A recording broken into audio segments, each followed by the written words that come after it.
Ibra bi tey nuyuwaat naa la bu baax a baax tey lu ma indil dañuy njëkkee rek ne ci solo quotidien yéen kaay envoyé nañ ko en prison. Abdou Nguer sera jugé demain mooy àjjuma Abdou Nguer dañ ko dal di àtte ci liñ koy toppee. Solo quotidien yéen kaay mi ngi ñëw ba ci yàgg ne affaire Pape Cheikh Diallo ak ñu mu àndat journaliste bi di Pape Birame Bigué Ndiaye déféré dans les prochaines heures. Loolu ça dépend du procureur. waaw ñu ngi xaar ay yeneen prochaines heures lañ koy dal di déféré mu jàkkaarloo le procureur de la République. Le directeur général de la SNHLM remplacé nañ ko voilà donc mu ngi noonu le déçu de limogeage de Bassirou Kébé mu ngi noonu ci journal bi xëtu yéenekaay. Division d'image intime Niakhariñ Lo dañ ko arrêté woon waaye mujj nañ ko libéré mu ngi noonu journal boobu moo ko dal di xëyee. ñu demaat ci beneen xëtu yéenekaay bu ñu jógee ñëw ci source A mu ñuy xamal ci mbiru li doy waar te di affaire góor jigéen bi affaire Pape Cheikh Diallo ak ñu mu àndat Djiby Dramé amaat na yeneen ñaari arrestation yoo xamante ni dëgg yàlla ñëwaat na ci donc gouvernement bi serre la vis voilà loolu lañ ko mën a waxee ndaxte le gouvernement bu Sénégal fas na yéene modifié ci code pénal bi loi boobu nga xamante ni leeratoon te mu nekk lu yàgg njiitu réew mi limogeage de Bassirou Kébé ci direction bi di SNHLM loolu am na démb ci njiitu président Bassirou Diomaye Diakhar Faye nag ñu ñëw ci source a tuuti mu xaw a yaatal ne en tout cas mbir mi décision bi wàcc na njiitu réew mi dal dina dakkal fonction wu Bassirou Kébé nekkoon directeur général wu SNHLM nekkatu directeur bi léegi nag laaj yi samp mooy lan lañ koy reproché moom lan ndax dafa méngóog ak sortie bu mujj bi ndax def na fi sortie bu mujj ci Kër Massar wala ndax kàddu yi mu wax ci situation crise université bi ay laaj yoo xamante ni moom la journal bii di source a yéenekaay moo ko dal di samp wax naa léegi ren Abdou Nguer dañ ko jugé suba ci vendredi bi donc ñi dal di ko xaarandu ñu dem ci beneen xëtu yéenekaay mbokk yi dañuy jógee ci loolu vox source a dañ dikk ci vox populi mu ñuy waxal acte contre nature l'état va dur sur les peines voilà mooy affaire góor jigéen acte contre nature lu doy waar la ci communiqué bi tukkee ci conseil des ministres li ci xam mooy état du Sénégal fas na yéene ginnaaw bu ñu examiner adopté en conseil des ministres du projet de loi modifiant la loi numéro 65/60 du 21 juillet 1965 portant code pénal donc mu ngi noonu en tout cas nekk na lu yàgg état du Sénégal nan na ko modifié ndaxte góor jigéen bi moom jamono ji actualité la ci réew mi ak arrestation yi gën di wéy doy na waar le président Diomaye limoge Bassirou Kébé les pros sont chargés donc mu ngi noonu mu nekk loo xamante ni mu ngi noonu loolu la journal bi dal di xëy donc mu ne moom Bassirou Kébé tontu na mu ne c'est un non-événement le combat continue ginnaaw bi nga xamante ni décision bi tukkee na ci njiiti réew mi moom mu jot ko lii la tontu moom Bassirou Kébé. ñëw le QDUS sur l'homosexualité et les transmissions donc mu ngi noonu coowal homosexualité bi waaw ñëwaat ci beneen point actu yéenekaay le point actu yéenekaay dikk na ci CAN 2025 bi lu fi tukkee mooy 18 supporters sénégalais yi ñu téye ci Maroc donc seen procès bi tey jii ne la dana ubbeeku ci alxames bi di ñaan rek na ci weeru koor wi nañ ci dem nañ def ci plaidoyer yi bu ko defee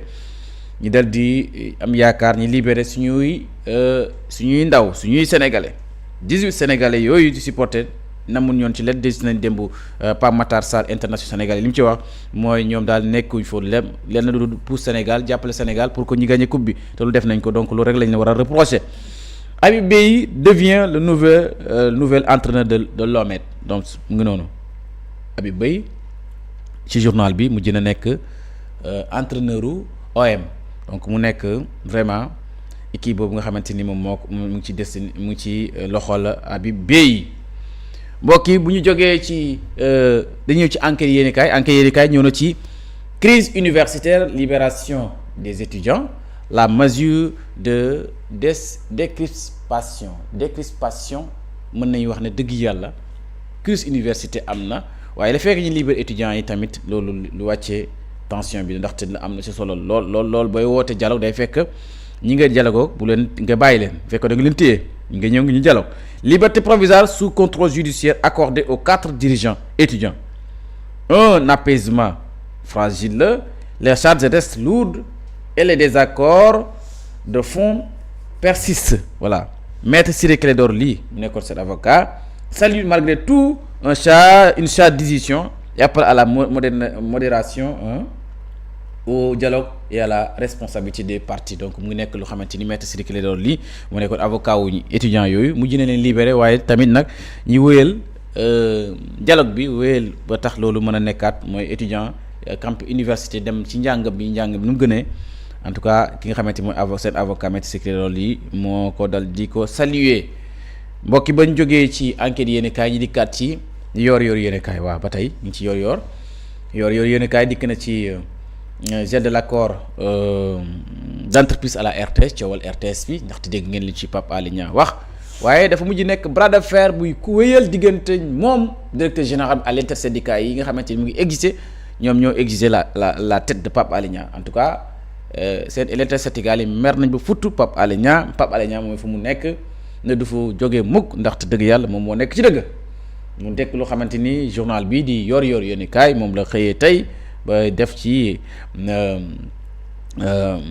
compte rendez-vous simple la radio télévision sénégalaise au bord de l'explosion loolu la ñu mën a wax mu ne après l'audition musclée de 5 délégués syndicaux à la section de recherche de Colobane loolu démb la am na ci juróom ci ay délégués yu nga xamante ni dinañ convoqué woon ci section de recherche à Colobane ba tey coowal RTS bi la tey l'intersyndicale SYNPICS ak SYNPICS ak SYNPAP dénonce une tentative d'intimidation et réclame le départ immédiat du directeur général de Pape Alé Niang ginnaaw bi leen convoqué fu nga xamante moom section de recherche bu Colobane syndical yi et intersyndical bi mer na bi futu na Pape Alé Niang na dem ñoom soxlatu ko bëggatuñ ko. La direction justifie le gel de l'accord d'entreprise par des contraintes budgétaires tandis que le syndicat insiste il s'agit d'une remise en cause brutale d'acquis sociaux négociés de longue date. Donc l'UNSAS interpelle le sommet de l'État pour éviter un incendie social qui menace la stabilité du service public d'information. Alors mu nekk loo xamante ni Macky Sall moo ko fi defoon mu jur nag ñoom nag seen promesse boobu dañ ne na li fi Macky bàyyi woon na ko Pape Alé Niang dëggal doxal ko loolu mooy seen droit loolu la ñuy wax. Affaire Abdoulaye Babacar Ba salue le discours de vérité du procureur voilà Babacar Ba forum justiciable félicité na le procureur ci discours am bi nga xam ne dëgg yàlla ne nekk ko dégg xam ne discours bu nekk dëgg la. jog ci yor yéenekaay di kat ci beneen xeetu yéenekaay bu ñu jógee ci yor yéenekaay ñëw ci point actu nag dikk na ci limogeage bii nga xamante ni mooy directeur général bu SMHLM Diomaye sort le sabre voilà mu ngi noonu cravache bi génn na ko limogeage Bassirou Kébé DG de SMHLM proche du premier ministre Ousmane Sonko déchaîne une vague de réactions sur les réseaux sociaux bi nga xamante ni moom la ñu wax ne remplacé nañ ko réaction bi ci réseaux sociaux bi bëri na trop ci kii nga xamante rek mooy Bassirou Kébé homme clé de la galaxie Sonko waaw loolu lañ ko mën a tuddee l'ancien DG s'était distingué récemment par des sorties tonitruantes en tout cas mu nekk loo xamante temps jamono yi moom sorties yi bëri na Diomaye Faye suspend-il ainsi une étape de Damoclès sur la tête des directeurs généraux comme Waly Diouf Bodian et Fadilou Keita waaw loolu laaj bi ñu samp rek la est-ce que tamit yeneen directeur du ci toppaat Bassirou Kébé réagit à son limogeage Facebook c'est un non événement le combat continue mu ngi noonu en tout cas mu nekk lu xamante ni point actu yéenekaay moo ko dal di xamle ñu jógaat ci beneen xëtu yéenekaay bi tey retour bi ñëwaatul de donc maa ngi woon rek ci le point actu yéenekaay voilà point actu yéenekaay dañuy wéyal rek bu retour bi ñëwee voilà donc mu ngi noonu l'État étend le champ d'action de la loi et durcit les sanctions voilà mu ngi noonu il dit que ci l'évidence yéenekaay limogeage du DG de la SNHLM malaise au FHCS le secteur de l'habitat des logements sociaux ndaxte foofu la doon yëngatu moom dal nañ ko jur na ay polémiques yu bëri crise dans les universités Thérèse Faye exige la libération de tous les détenus tous les étudiants donc loolu tamit député yi ñu ngi ko doon sollicité waaye tamit am nañ ci seen càkkoteef étudiants yi dalee nañ ñibbi fa ñu dëkk loolu mu ngi dal di tukkee ci assemblée nationale kii di Abdou Aziz Mbodj nommé nañ ko PCA de AIBD donc mu ngi noonu Abdou Aziz Mbodj Mbeeru Ndiédiène mu ngi noonu Diomaye président de la République Bassirou Diomaye Diakhar Faye dal dina ko nommé mbokk yi ñi ñëwaat ci beneen xëtu yéene kaay ñëw Libération voilà Libération nag mbokk yi mu xëyee lu doy waar la mu ngi amee Kahone ko xam ne Kahone dafa jege lool Kaolack kii di wuyoo Kandé Fodé Bayo lay wuyu la tudd Kandé Fodé Bayo une fillette de 5 ans donc diñ dal di ko enlever en pleine nuit voilà xoolal xale bu ndaw di jigéen de am juróomi at ñu dal di ko génne yóbbu ko ci bâtiment bu doy waar dal di ko violer faat ko fa loolu tamit mu nekk mbir mu doy waar la waaw en tout cas mu nekk loo xamante ni suñ koy sax expliquer yaram dafay dal di daw ndax ki ko def biñ ko dégloo dañ la avouer waaye mu nekk lu doy hébergé par la famille de la victime depuis 2 semaines Lamine Sall lay wuyoo mooy ki ko def la trentaine a enlevé l'enfant en pleine nuit alors qu'elle dormait dans la chambre de ses parents xam nga tamit loolu doy waar la nga dem fekk xale bu jigéen bu am ci juróomi at nga dal di ko yee yóbbu ko ci bâtiment violé ko faat ko xam lu ko fa jar il a conduit mooy certain Dessaw dans un bâtiment avant de la déshabiller et de la décapiter décapiter froidement. Le légistique confirme une amputation traumatique de la tête donc mu nekk yu xamante lu doy waar la en cause après son abominable crime. Lamine Sall a tenté d'ouvrir la cage thoracique de la jeune victime pour récupérer le cœur. Donc les mises en cause arrêtées à la gare de Nioro alors qu'il tentait de prendre la fuite foofu ko rek moom mooy yelloo daw ñaawte fi kay moom bu ko defee buñ la ko foofu rek nga daw. Exportation de téléphone de présumés homosexuels piège puis interpellé à Tivaouane donc mooy li nga xamante ni enquête baa ngi wéy rek diggante Dakar Mbour Tivaouane affaire góor jigéen bi moom réseau bi doy waar la. mbokk ñu jógee ci Libération mu indi lu mbir doy waar loolu xewee Kahone dañuy dikk Sud Quotidien yéen kaay en tout cas njiiti réew mi lutter contre la prédation foncière signature du décret déclarant d'utilité publique du PUD de Malika et Tivaouane Peulh njiiti réew mi Bassirou Diomaye Diakhar Faye dal dina ci jël décision bu am solo voilà mbokk yi bu ñu jógee ci journal bi di Sud Quotidien yéen kaay dañu dikkaat ci Le Soleil yéen kaay Le Soleil yéen kaay dikk na ci homosexualité bisexualité transsexualité négrophilie ésophilie yii yëpp mu nekk loo xamante ni dëgg yàlla Sénégal fas na xëy condamné ko boole ko ci code pénal bi ku ko def lu nekk ne am lu lay daan vers des peines et amendes plus corsées en tout cas mu nekk lu doy waar. Le projet de loi modifiant la loi numéro 65/60 du 21 juillet 1965 portant code pénal adopté nañ ko hier définit les actes contre nature, durcit les peines et intègre l'apologie et financement de ces types d'actes dans les sanctions. En tout cas mu nekk loo xamante ni dañ leen wax ne góor jigéen amul ci suñ code pénal bi waaye tamit léegi nii lii mu duggee lay moom dootu amati dañ xam acte contre nature lan mooy ku ko nekk ak loo koy defee la mu la ci fekk. Le texte annoncé nañ ko des peines entre 5 et 10 ans, des amendements de 2 millions à 10 millions de francs CFA. kon ñi nga xamante ñooy góorgóorlu jigéen li def ay fi góor jigéen ba boo ngeen arrêté ko. Les accusations sans preuve seront punies d'une peine de 3 mois à 2 ans et d'une amende de 200 000 à 500 000 ñi nga xamante ni dëgg yàlla ñu def accusation xam ne yow da ngay xool ni da nga ne ko nga koy accuser te li ngay wax dara du ci moom tamit moom it prévoir na donc loi bii nii mbokki bee boo ñuy prévoir ko góor jigéen dañ ko fi tere ci mim réew dañ ko tere nañ ko ci diini ji ak suñuy cosaan